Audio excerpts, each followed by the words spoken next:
내가 원하는 대로 글도 써주고 그림도 그려주는 AI, 심지어 노래를 만들어주는 AI 등 요즘 사회는 인공지능 열풍인데요. 과연 인공지능은 어디까지 발전하는 걸까요? 함께 알아보시죠.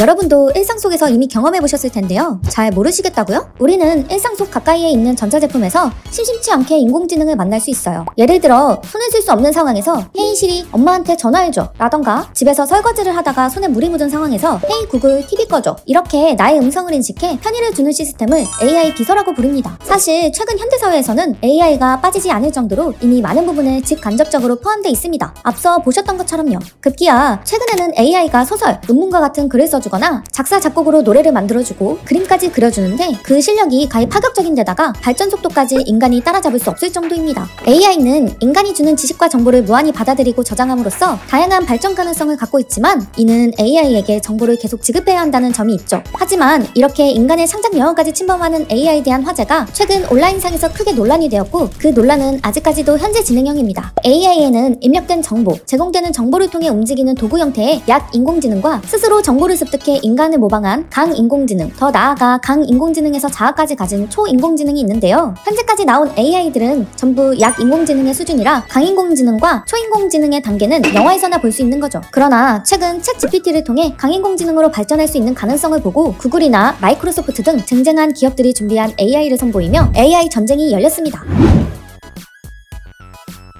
챗GPT는 미국의 오픈AI가 2022년 11월에 출시한 초거대 AI 서비스인데요. 출시한 지 석 달도 되지 않아 1억 명의 가입자를 모은 챗GPT는 현재 AI 시대의 게임 체인저라고 불리고 있습니다. 챗GPT가 하는 일은 상당히 간단합니다. 사용자와 주고받은 대화를 인공지능에 따라서 답하도록 설계된 언어 모델로 간단하게 말해 내가 궁금한 걸 물어보면 챗GPT가 갖고 있는 정보를 알려주는 서비스라고 생각하면 됩니다. 답변이 마음에 들지 않는다거나 상세한 정보를 원할 때는 제 질문을 해도 되고, 다른 걸 더 알려달라고 해도 알아듣습니다. 예를 들어 기존에는 궁금한 게 있었다면 구글이나 네이버에 들어가 검색하겠죠. 된장찌개 만드는 방법이라고요. 그리고 정보를 찾기 위해 여러가지 홈페이지를 방문해볼 겁니다. 하지만 챗GPT에게 된장찌개 만드는 방법을 알려달라고 하면 된장찌개 만드는 방법을 어떻게 만들면 되는지, 순서부터 시작해서 어떤 재료가 들어가는지 상세하게 알려줍니다. 게다가 유저가 말한 것을 기억하고 있어 된장찌개에 대한 질문 후에 된장찌개라는 말을 쓰지 않고 그거 보관은 어떻게 해? 라고 다시 묻는다면 사용자와 나눈 대화를 기억하고 답을 해줍니다. 이러한 점에서 현재 이 기술은 장기적으로 모든 검색 엔진을 대체할 수 있을 거라 예상하고 있습니다. 물론 챗GPT에도 한계는 존재하는데요. 잘못된 정보를 제공할 수도 있습니다. 예를 들어 1950년 김치찌개 바둑돌 사건 알아? 와 같은 터무니없는 질문에도 챗GPT는 답변을 해주기 때문에 꼭 사실 확인을 해보시는 게 좋습니다. 다음으로는 2021년 12월 이후의 지식은 제한되어 있다는 점입니다. 2021년 12월 이전의 지식만 입력돼 있어 이후에 출시한 제품이나 정보에 대해 묻는다면 제대로 된 답변을 들을 수 없다는 점입니다. 하지만 챗GPT는 벌써 아주 다양한 곳에 적용되고 있습니다. 많은 정보와 뛰어난 소통 능력으로 높은 만족도를 보이고 있기 때문이죠. 현재 많은 기업들이 너도 나도 챗GPT와 같은 AI를 도입하고 있는데요. 이처럼 위드라이브에도 챗GPT를 이용하여 신규 서비스 앨리스에게 물어봐를 오픈했습니다.